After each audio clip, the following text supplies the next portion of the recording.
स्वागत है आप सभी का। आप देख रहे हैं cricket predictor sponsored by OneXBet विमेक इंफ्रा डेली एनसीआर में हूं आपके साथ सुजाता। और आज भारत और इंग्लैंड के बीच एजबेस्टन टेस्ट का चौथा दिन है। बेहद अहम यह दिन है, लेकिन उससे पहले तीसरे दिन भारत ने इस मैच पर अपनी पकड़ बेहद मजबूत कर ली है। पहली पारी में 587 रन ठोके और उसके बाद इंग्लैंड को 407 पर समेट दिया और 180 रनों की मजबूत बढ़त ले ली है स्टंप्स तक। दूसरी पारी में भारत ने एक विकेट के नुकसान पर 64 रन बना ली है। केएल राहुल और करुण नायर 7 पर डटे हुए हैं। यशस्वी जायसवाल जरूर 28 रन बनाकर आउट हो गए, लेकिन शुरुआत में राहुल के साथ 51 रनों की ओपनिंग साझेदारी ने टीम की जो बुनियाद थी वो मजबूत कर दी है। दूसरी ओर इंग्लैंड की पारी एक झटकों के बाद एक दूसरे झटके की कहानी साबित होती रही। तीसरे दिन की शुरुआत 77 पर 3 विकेट के साथ हुई और जल्दी ही स्कोर 84 पर 5 हो गया था, लेकिन वही हैरी ब्रूक और जेम्स स्मिथ ने खेल की दिशा को पलटने में अहम भूमिका निभाई। दोनों के बीच बड़ी साझेदारी हुई, 303 रनों की साझेदारी की। ब्रूक ने 158 तो स्मिथ ने 184 रनों की बेहतरीन पारी खेली। तीसरे सत्र में भारत ने फिर वापसी की। पहले आकाशदीप ने ब्रूक को हटाया, फिर क्रिस वोक्स को चलता किया और अंत में सिराज ने आखिरी 3 विकेट लेकर इंग्लैंड की उम्मीदें ही तोड़ दी। बात करें भारत के गेंदबाजों की तो आज के हीरो रहे मोहम्मद सिराज और आकाशदीप। सिराज ने 6 विकेट झटके और ये उनकी लगातार तीसरी सीरीज है जहां पर दूसरे टेस्ट में उन्होंने 5 विकेट हासिल किए हैं। वहीं आकाशदीप ने 4 अहम विकेट लेकर इंग्लैंड की कमर ही तोड़ दी। कुल मिलाकर तीसरे दिन के खेल के बाद भारत बेहद मजबूत स्थिति में है और चौथे दिन वो निश्चित तौर पर जीत का दबाव बनाए रखना चाहेगा। तो क्या दूसरा टेस्ट भारत के नाम होने जा रहा है? क्या भारत अब उस दिशा में बढ़ चुका है? चौथे दिन का खेल किस दिशा में आगे बढ़ेगा?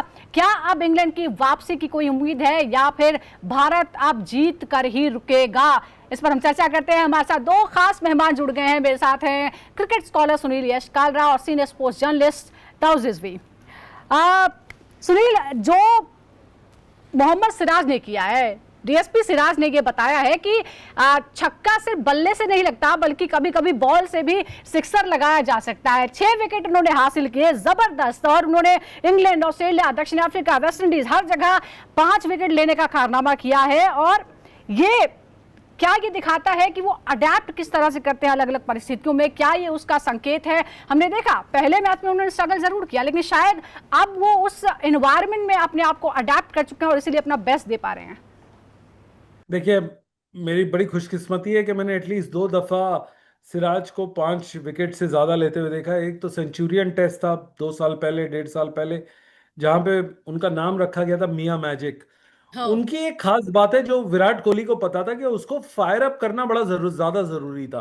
वो जितना फायर अप करता था मोहम्मद सिराज को, वो वैसे ही आता था। आपने भी देखा होगा कल मैच के बाद विकेट लेने के बाद वो अपने आप को फायर अप कर रहे थे।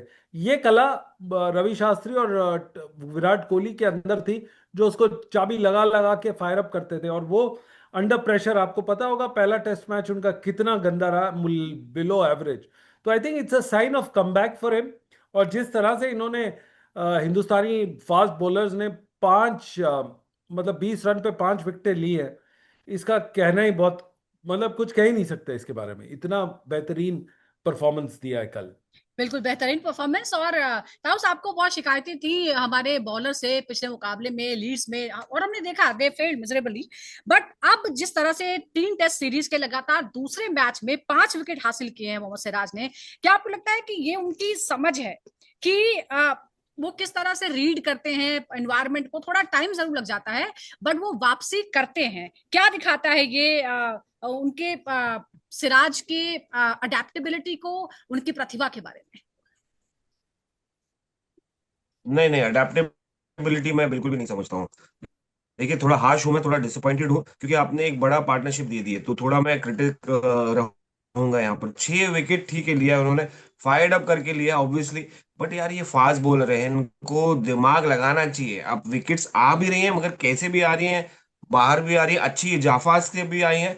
कहीं ना कहीं आपको अडेप्टेबिलिटी कब होती है? जब आप कंसिस्टेंट हो, जब आप लगातार ऑफ स्टंप के बाहर बॉलिंग डाल रहे हैं, या आपको विकेट्स ऐसी मिली कि लेग स्टंप पे जा रही है बॉल, वहां पर कॉट बिहाइंड हो रहे हैं। ठीक है, वो पेस इतनी होती है कि निकल जाती है और बैट्समैन के लिए मुश्किल हो जाता है। कहीं ना कहीं मैं सोच रहा हूँ कि यार ये कंसिस्टेंसी कैसे मेंटेन करेंगे। वैसे ही चली गई, दूसरी मैच में अच्छा फॉर्म में है, पहली इनिंग में, तीसरी मैच फिर वैसे ही चले जाएंगे, तो फिर मैं वो मानता नहीं हूँ, मैं वन ऑफ कहता हूँ। तो हर चीज में, हर सीरीज में one of, flash in the pan आके एक 5 विकेट निकाल लो और जगह बना लेना, तो ऐसा नहीं होता है। ठीक है, आपने अच्छा परफॉर्मेंस किया है, डेफिनेटली आपको सराहना मिलनी चाहिए, should be praise for it. And the way you bowled, specially वो बेन डकेट को बाउंसर जो डाली, अनप्लेबल, बेन स्टोक्स को बाउंसर डाली, अनप्लेबल थी, बहुत जबरदस्त बॉल थी, बट वो बॉल या उसके साथ अच्छी गेंदें लगातार क्यों नहीं आ रही है? मैं ये नहीं कह रहा हूँ कि 6 बॉल में 6 विकेट निकालो और डबल हैट्रिक करो, नहीं। You have to maintain. आपको देखिए, जिम्मेदारी दी है, आपको लीड आप लेना है, आपको कंसिस्टेंसी शुरुआत चाहते करनी चाहिए हैं थी और गेंदबाजी इसीलिए दुनिया की आज भी मुझे ऐसा से। लग रहा है कि ताउस को खुश करना तो बड़ा मुश्किल काम है, थोड़ा और एफर्ट करना पड़ेगा हमारे बॉलर्स को। पर लेकिन नामुमकिन नहीं। अच्छा सुनील, आप पहली पारी की अगर हम बात करते हैं, 587 रन बने, बड़ी लीड है जाहिर तौर पर। पहले आप तीसरे दिन के खेल की हम बात करें तो 1 विकेट के नुकसान पर 64 रन बना लिए हैं, 244 रनों की बढ़त जरूर है। क्या आपको लगता है कि ये बहुत बड़ी बढ़त है, ये बहुत अहम है? क्या भारत जीत की ओर तेजी से बढ़ेगा? आज का दिन बेहद अहम होने वाला है। देखिए, जीत की बात तो बहुत दूर है अभी, दिल्ली दूर अस्त अगर जिसको हम कहते हैं। क्योंकि इसके दो रीजन हैं। क्योंकि एक, उनके ये अगर 400 रन भी आराम से चेस कर सकते हैं किसी भी ट्रैक पे। ये टीम एक बहुत ही खूंखार टीम है। हम इंग्लैंड टीम की बात कर रहे हैं, बेसबॉल खेल रहे हैं, अपने घर में खेल रहे हैं। हम्म। तो हिंदुस्तान को क्या करना है, सबसे पहले आपको स्टेप बाय स्टेप और अपने सेशन बाय सेशन खेलना है। पहले 3 दिन का अगर आप देखें, पहले 3 दिन में 95, 81 और 101 रन रहा है। मतलब 2 घंटे के गेम में 85 पहले टाइम में था, तो अभी 101 रहा है। इसका मतलब है कि पिच आराम से खेल रही है। तो जो कंसोलिडेशन करनी है, उनको 100 रन बनाने हैं, वो हम्म। पहले लंच के सेशन से पहले बनाने हैं। एक इंटरेस्टिंग बात है सुजाता, जो बीच का सेकंड सेशन होता है लंच के और टी के बीच में, जी। तीनों दिन मिला के सिर्फ एक ही विकेट गई है। तो इंडिया को वहां पे कंसोलिडेट करना है अपनी बैटिंग को, हम्म। कि वहां पे विकेटें नहीं जानी चाहिए। क्योंकि लास्ट के सेशन में तीनों दिन देखे हैं, लास्ट के 2 दिन तो 10 विकेटें, 6 विकेटें एक दिन गई हैं, 4 विकेटें उससे पहले सेकंड डे गई हैं। तो आपको सिर्फ जो majority part of the scoring है, वो फर्स्ट सेशन में 100 रन से ऊपर लेके जानी है, हम्म। और बिना कोई विकेट खोए, तभी कुछ फायदा है। अदरवाइज अगर आपकी झड़ियां लग गई विकेट की, अगर क्लस्टर में गिरी, तो हम्म। आपका सेकंड सेशन वेस्ट हो जाएगा। और सेकंड सेशन वेस्ट होते ही इंग्लैंड बाउंस बैक करेगा, और बिल्कुल। लेने के देने ना पड़ जाए और हार ना जाए इंडिया। और बिल्कुल दूसरी पारी में कितने भी रन आप बनाओगे, अगर आपके बॉलर्स डिफेंड कर पाएंगे, ये भरोसा अगर कप्तान को होगा, वो देखना होगा। लेकिन अगर हम इंग्लैंड की भी बल्लेबाजी की बात करें ताउस, तो ये 3 हिस्सों में बटी हुई नजर आती है। पहले 84 पर हमने देखा 5 विकेट उसके गिर चुके थे, खराब शुरुआत हुई। उसके बाद शानदार एक साझेदारी होती है, 303 रनों की बड़ी साझेदारी यहाँ देखने को मिलती है। और फिर लास्ट में 20 विकेट पर 20 रन पर 5 विकेट गिर जाते हैं। ये क्या, ये बहुत सारे क्वेश्चंस, ये जो स्विंग देखने को मिला है बल्लेबाजी में इंग्लैंड की, क्या आपको लगता है कि ये भारत की वापसी का सबूत है या फिर लड़खड़ाई है इंग्लैंड? नहीं, लड़खड़ाई है इंग्लैंड। साथ साथ आप देखेंगे, बैसबॉल जब क्रिकेट खेलते हैं, जब अटैकिंग क्रिकेट खेलते हैं, जब एक माइंडसेट ये है कि भाई एंटरटेन करना है हमें, तो ऐसा विकेट होगा, ऐसा पार्टनरशिप से होगी बड़ी, ऐसा विकेट होगा। और यही मैं कह रहा था कि हम्म। शुरुआत में, कि भाई जब आपको मौका मिला एक 500 रन का कुशन, तो आपको उन्हीं की हथियार को, उन्हीं के स्ट्रेंथ को उनका वीकनेस बनाना है। आपने पार्टनरशिप बिल्ड करके दे दी, तो यार ये बड़ा ही नाइंसाफी हो गई, इनजस्टिस हो गया। वो 550, वो डबल 100 इनका। हम्म। तो कहीं ना कहीं आप देखिए, कोलैप्स होता है इनमें, शायद शुरुआती में कोलैप्स हो, लास्ट में कोलैप्स हो, कोलैप्स बनता है। मगर आपको थोड़ा डिसिप्लिन लाना पड़ेगा, आपको प्रसिद्ध कृष्णा को कंट्रोल लाना पड़ेगा। पार्टनरशिप कैसे बिल्ड करने दी, यहाँ पर लैक होते कुलदीप यादव। कुलदीप यादव होते तो शायद कुछ इफेक्ट पड़ता, शायद कुछ वेरिएशन लाते, शायद। क्योंकि देखिए, एक टाइप पे फिंगर स्पिनर लाके, चाहे जडेजा हो, वेरी प्रेडिक्टेबल ऑब्वियसली, बल्लेबाजी की वजह से खेल रहे हैं, चाहे वॉशिंगटन सुंदर हो, वेरी प्रेडिक्टेबल। कहीं ना कहीं मुझे लगता है कि कुलदीप का रोल हम मिस कर हम्म। रहे हैं यहाँ पर। क्योंकि जब पार्टनरशिप बिल्ड होती है, तो आपको वेरिएशन चाहिए दोनों एंड से, कि जी। भाई रिदम तोड़ और दे, हमने देखा है रिदम में कि आने ना लीड दे। स्टेज, अब कैसे आने नहीं लीड्स देंगे? के बाद हमने थोड़े चेंजेस किए हैं, शायद वहां से कुछ सीखा है। और अभी इसके बाद 3 टेस्ट और बचे हुए हैं, शायद उसमें और कुछ चेंजेस हमें देखने को मिलेंगे और शायद कुलदीप को भी मौका मिलेगा। लेकिन इस बीच जायसवाल की क्लास पर बड़ी चर्चाएं हो रही है। शायद जायसवाल होना है। 40 पारियों में 2000 टेस्ट पूरे रन पूरे करने वाले सबसे तेज बल्लेबाजों में अब शामिल हो गए हैं। बराबरी उन्होंने कर ली है द्रविड़ और सहवाग के साथ। अ, सुनील, क्या आप उन्हें, जो मॉडर्न इंडियन बैटर्स हैं, उनमें एक भरोसेमंद नाम के रूप में आप देखने लगे हैं? देखिए, जायसवाल की आप जितनी तारीफ करें उतनी कम है। जितनी उनको तारीफें मिलती है उतने उनको लकड़ियां भी पीछे से पड़ती हैं और ट्रोलिंग भी ज्यादा हो जाती है। क्यों? क्योंकि वो इतना अनप्रिडिक्टेबल, वो बिल्कुल डिस्टर्ब कर देता है पूरी बैटिंग बॉलिंग की ऑपोजिशन को। चाहे पहले दिन देखें 95 और 2 इंडिया का रहा हो, या आप अब देखें, उन्होंने जो क्विक फायर जो रन्स बनाते हैं वो बिल्कुल एडम गिलक्रिस्ट जैसी एक छोटी सी इनमें ग्लिम्पसेस दिखती है कि वो कहीं भी बॉल पकड़ के किसी भी अक्रॉस द लाइन, ऊपर पीछे आगे पीछे सब जगह खेल लेता है। वो एक बहुत एक नायाब हीरा है जिसको हमको प्रिजर्व करना चाहिए। आई थिंक इंडिया में टैलेंट की कमी नहीं है, उसको प्रिजर्व करके लॉन्ग टर्म कैसे चलाएं वो ज्यादा इंपॉर्टेंट है। एक स्टेप और बोलूंगा, और तौस इससे एग्री करेंगे, जितना आपने टाइम, समय और पृथ्वी शॉ को दिया है, आपने जिस तरह से मखमल के का उसमें बांध के उनको रखा है, आई थिंक टाइम आ गया है कि यशस्वी जायसवाल के साथ भी आप इतनी थोड़ी सी ट्रीटमेंट करें, कभी उसको ड्रॉप ना करें, इधर उधर वो ना करें। दूसरी बात, जायसवाल को भी अपना टेम्परामेंट थोड़ा सा टेस्ट मैच के लिए लेके आना है। जी, जी। बिल्कुल, ये अहम सलाह है। लेकिन एक और बात है, तीसरे सेशन के बीच अगर हम देखते हैं तो कुल मिलाकर 3 दिनों में 11 विकेट जो है थर्ड सेशन में गिरे, जिनमें से 10 तेज गेंदबाजों ने लिए हैं।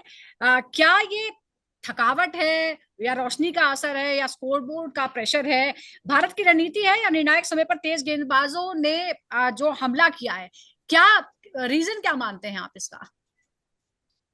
डेफिनेटली एक तो कंडीशंस है, ओवरकास्ट कंडीशंस आप कल देखने मिली। दूसरा, बॉल निकल रहा है पड़ के, तो मतलब कहीं ना कहीं मॉइस्चर इफेक्ट भी होता है। और तीसरा, अच्छी गेंदबाजी की आकाशदीप को भी क्रेडिट बहुत ज्यादा जाता है। आई थिंक डिसिप्लिन जो बॉलिंग की है उन्होंने, despite not having Bumrah team India में, डिसिप्लिन बॉलिंग की है। दूसरा, इनका एराटिक के साथ साथ अच्छी गेंदबाजी भी किया है। ऐसा नहीं, मोहम्मद सिराज ने बहुत जबरदस्त गेंदबाजी की है, अच्छी लाइन डाली है, तो उनको विकेट मिले। कंसिस्टेंसी, लैक ऑफ कंसिस्टेंसी की वजह से, लैक ऑफ लाइन की वजह से उनको विकेट्स नहीं मिल पाती ज्यादातर। मगर जब पड़ती है गेंद अच्छी तो ही इज अनप्लेबल कंप्लीटली। ये उनको समझाने के लिए कप्तान को करना पड़ेगा। ऐसे बड़े बड़े बड़े प्लेयर्स आगे, विराट आगे चले गए, रोहित आगे चले गए, नहीं समझ पाए तो नहीं समझ पाए तो शुभमन ही क्या कर लेंगे। देखिए, सबसे इंपॉर्टेंट बात है यहाँ पर प्रसिद्ध कृष्णा का जो माइनस होना है, जो एक बैकफुट पे कर देता है टीम इंडिया को, तो कहीं ना कहीं एक चोक कहीं से करना पड़ेगा आपको। क्योंकि देखिए, दो फास्ट बॉलर से आपको पता चल गया है कि यार अभी भी तीन आप मानते हैं कि फास्ट टीम बॉलर्स जो चल है रहे हैं यहाँ बहुत पर, ही विकेट्स हमको बैलेंस ही मिल टीम रही है नहीं है 4 अभी और भी? 6। अभी भी जी, बैलेंस टीम नहीं मानते हैं आप इसे। लेकिन दूसरी तरफ अगर हम इंग्लैंड को देखें सुनील, 20 रन में इंग्लैंड जो है, जिस तरह से उसके विकेट गिरे हैं, 387 पर 5 का स्कोर था, 407 पर ऑल आउट हो गई, सिर्फ 20 रन में 5 विकेट गिरे। क्या ये इंग्लैंड की लोअर ऑर्डर की गड़बड़ी दिखाता है, कमजोरी दिखाता है, या फिर इसका क्रेडिट जो है वो आप भारत की गेंदबाजी को देंगे, क्योंकि ताउस तो खुश नहीं है गेंदबाजी से अभी?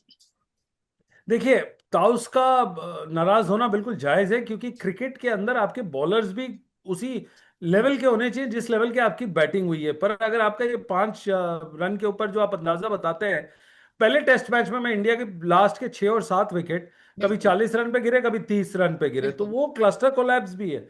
अगर आप आंकड़े देखिए, जो ये फर्स्ट इनिंग के जो लास्ट जो 3 विकेटें हैं, वो हम्म, तो शुभमन गिल 8वें पे आउट हुए तो बच गया, हम्म, अदरवाइज ये कोलैप्स होता जाता।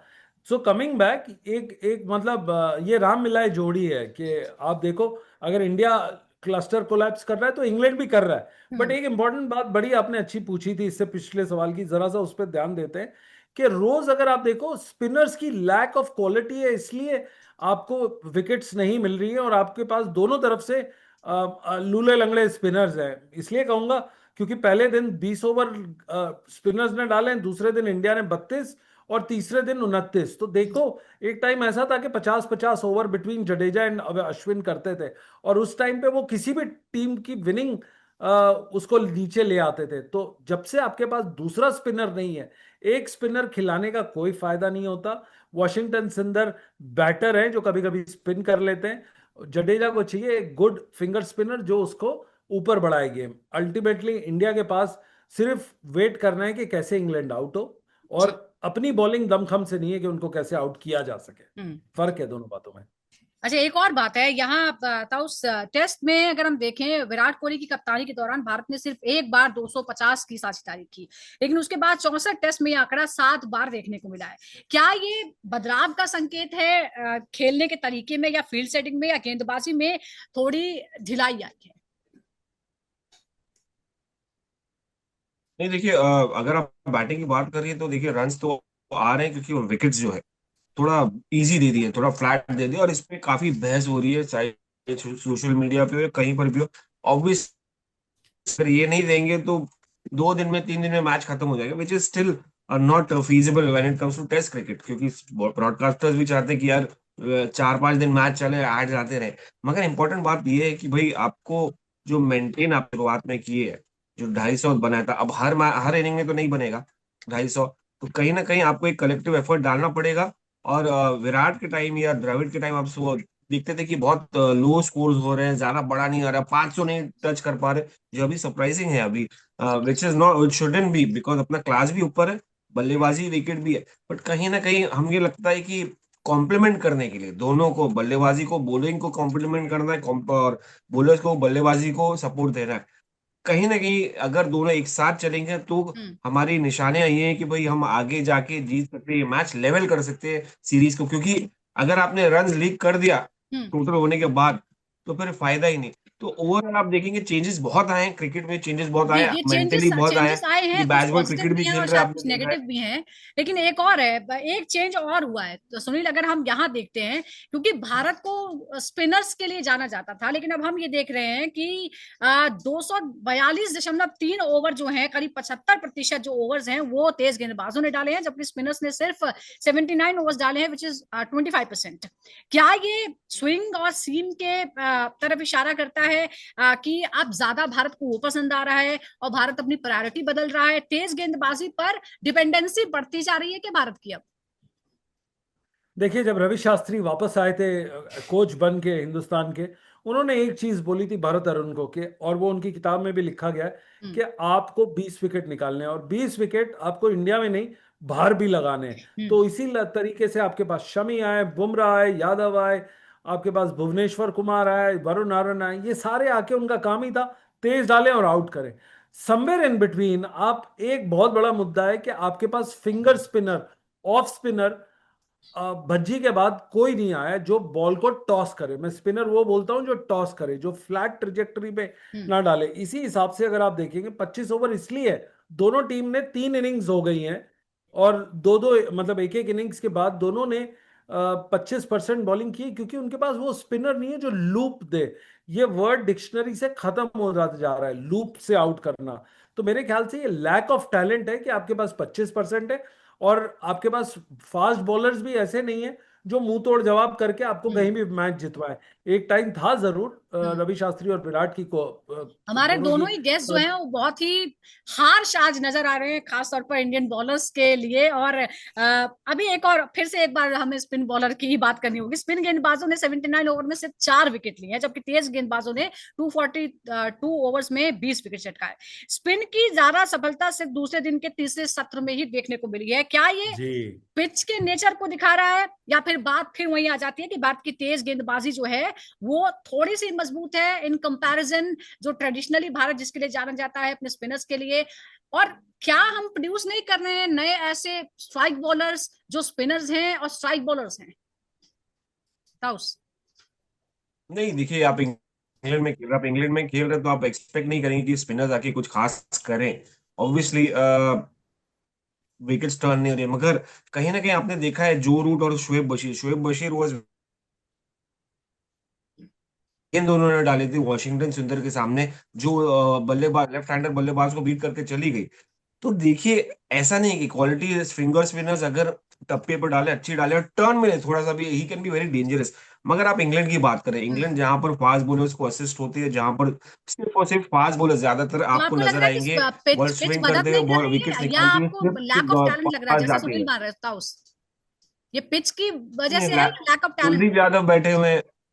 कुल ओके। नहीं नहीं, lack of Washington is no less यार। आपने न्यूजीलैंड के सामने देखा है कैसे निकाले, पहले सीरीज ही बोला अश्विन को बिठा के 16 विकेट निकाले हैं, तो लैक ऑफ टैलेंट मैं नहीं मानता हूँ। कुलदीप यादव आपके पास बैठे हुए हैं, तो यहाँ पर क्वालिटी इंग्लैंड में कौन से स्पिनर्स ने ज्यादा किया है ज्यादा, मुझे लगता नहीं कि इंग्लैंड में कोई भी स्पिनर्स का इतना बड़ा रोल रहता है। आप इंग्लैंड में भी जी देखेंगे, इंग्लैंड की टीम होस्ट जो रहते हैं वो स्पिनर्स को बहुत ही कम, आदिल रशीद आगे, या तो वो भी उनको साइड लाइन करके, मोइन अली एक थे, जी। मोइन और अली जैसे जो कि एक हम लगातार ट्रैकर बात भी मैजिक कर प्ले रहे के हैं कि साथ डालते इंडियन थे, क्रिकेट जो है मैचेस फिलहाल एक जिताए उन्होंने। बड़े नेथन ट्रांजिशन के लायन, दौर से गुजर रहा है, बहुत सारे चेंजेस हो रहे हैं, बहुत सारे जो ट्रेडिशंस हैं वो चेंज हो रहे हैं, और फिलहाल हम ये भी देख रहे हैं। लेट्स सी, आज है चौथा दिन, और चौथे दिन भारत की पकड़ मजबूत जरूर है, और अब भारत चाहेगा कि पांचवें दिन भी पकड़ मजबूत रखे और नतीजे तक और अपने हक में नतीजा लेकर आए। बहुत बहुत शुक्रिया आपका ताऊ सुनील हमारे साथ जुड़ने के लिए। दर्शकों का भी बहुत बहुत शुक्रिया, इसी तरह जुड़े रहिए क्रिकेट प्रेडिक्टर के साथ।